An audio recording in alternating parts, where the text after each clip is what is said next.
The story of Byju's begins with its founder, Byju Ravendran, a former engineer and teacher with a passion for simplifying complex concepts.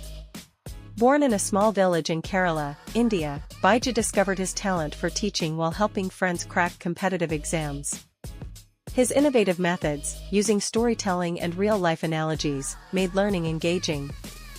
In 2011, he formally launched Byju's as an offline coaching center, but the real transformation came when he recognized the potential of digital education. By 2015, the company launched its learning app, marking the start of India's largest EdTech revolution. The timing was perfect. Increasing smartphone penetration and affordable internet created a ripe market for online learning. Byju's quickly stood out with its interactive videos, personalized learning paths, and game-like quizzes, making it a favorite among students. The mid-2010s saw a global digital revolution, and India was no exception. With the government's push for Digital India and the rapid adoption of smartphones, Byju seized the opportunity to scale beyond physical classrooms. The app's success was fueled by its adaptive learning technology, which tailored content to individual student needs. Unlike traditional rote learning, Byju's made education visual and interactive, resonating with a generation growing up on YouTube and video games. By 2017, the company had over 15 million users and a retention rate of 85%, a testament to its engaging content. Investors took notice. Byju's raised millions from Sequoia Capital and Chan Zuckerberg Initiative, becoming India's first EdTech unicorn in 2018. The digital revolution wasn't just about technology, it was about changing how India learned. Byju's didn't just adapt to the digital age, it disrupted the entire education sector. Traditional schooling in India was often rigid, exam-focused, and inaccessible to many. Byju's flipped this model by offering self-paced learning, expert teachers, and high-quality content at a fraction of the cost of private tutors. The app covered everything from K-12 to competitive exams like JEE and NET, making it a one-stop solution. Parents, tired of outdated textbooks, embraced Byju's as a supplement to school education. The company also leveraged celebrity endorsements, with cricket legend Sachin Tendulkar becoming its brand ambassador, further boosting credibility. Byju's proved that EdTech wasn't just a temporary trend but a necessary evolution in education. Its success forced schools and coaching centers to rethink their methods, accelerating India's shift toward blended learning. To maintain its dominance, Byju's pursued an aggressive expansion strategy. It acquired multiple EdTech startups, including White Hat Junior, Coding for Kids, Akash, Test Prep, and Great Learning, upskilling professionals. These acquisitions helped Byju's diversify its offerings and enter new markets like the US. The company also expanded globally, launching in the UK, Australia, and the Middle East. However, rapid growth came with challenges. Critics questioned its high marketing spend and the pressure on parents to buy expensive subscriptions. Despite controversies, Byju's continued to grow, reaching over 100 million users by 2021. The COVID-19 pandemic further accelerated its rise as schools shut down, making online learning essential. Byju's became synonymous with EdTech in India, but sustaining this growth would require navigating regulatory scrutiny and increasing competition. When COVID-19 hit in 2020, Byju saw unprecedented demand. With schools closed, parents turned to online platforms, and Byju's offered free live classes to attract new users. Subscriptions skyrocketed, and the company's valuation surged to $16.5 billion by 2021. However, the pandemic also exposed challenges. Rural areas with poor internet access struggled to benefit, and critics argued that Byju's aggressive sales tactics exploited anxious parents. Employee layoffs and delayed financial reports added to the scrutiny. The company faced backlash over White Hat Junior's misleading ads, leading to lawsuits.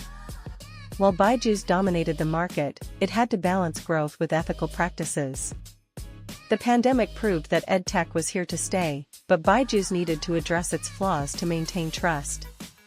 Byju's success wasn't just about scaling, it was about constant innovation. The company invested heavily in content development, using animation, gamification, and AI-driven personalization to make learning addictive. Unlike traditional video lectures, Byju's broke concepts into bite-sized modules with quizzes, ensuring active engagement.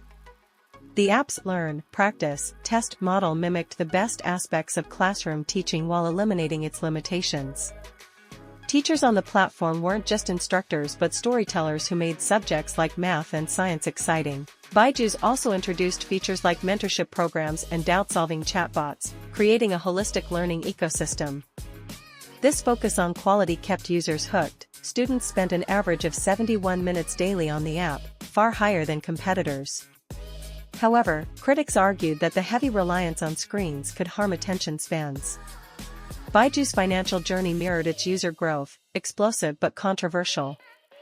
From $10 million in revenue in 2016, it crossed $1 billion in 2021, becoming one of the fastest-growing EdTech companies globally.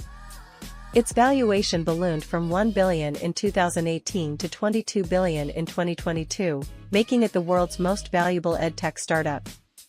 Investors like Tiger Global, Naspers, and Mark Zuckerberg bet big on its potential. Yet, profitability remained elusive. The company spent heavily on marketing, including IPL sponsorships and celebrity ads, and acquisitions, leading to annual losses exceeding $500 million.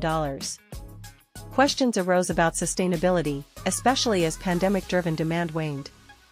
Byju's delayed its IPO multiple times, citing market volatility, but pledged to achieve profitability by 2023. The financial roller coaster highlighted a key EdTech dilemma, balancing growth and unit economics in a sector still defining its long-term model. With great scale came great scrutiny.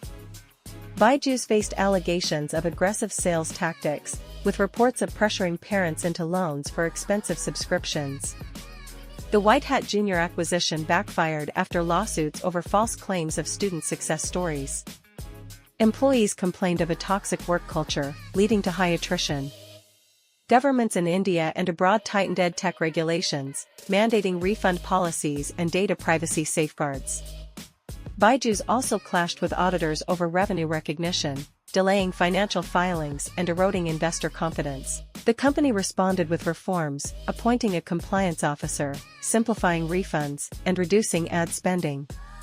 But reputational damage. Despite domestic turbulence, Byju's pushed ahead with global expansion. It rebranded international offerings as Byju's Future School, focusing on coding and math for kids in the US, UK, and Brazil.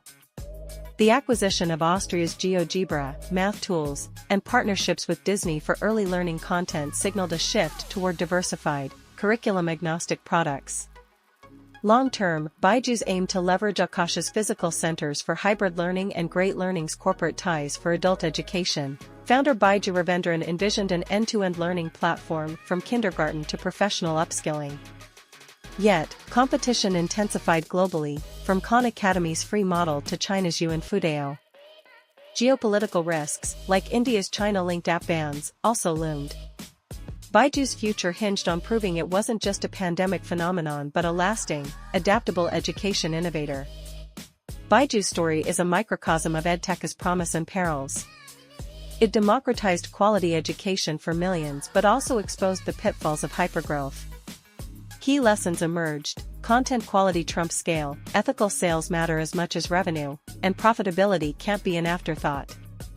The company's resilience, navigating crises while staying India's EdTech leader, offers a blueprint for startups in turbulent sectors. As digital learning becomes mainstream, Byju's must evolve from a disruptor to a sustainable institution. Whether it thrives or stumbles, its impact is undeniable. It forced the world to reimagine education, proving that technology, when fused with pedagogy, can transform lives. The final chapter remains unwritten, but Byju's has already cemented its place in the history of the digital revolution.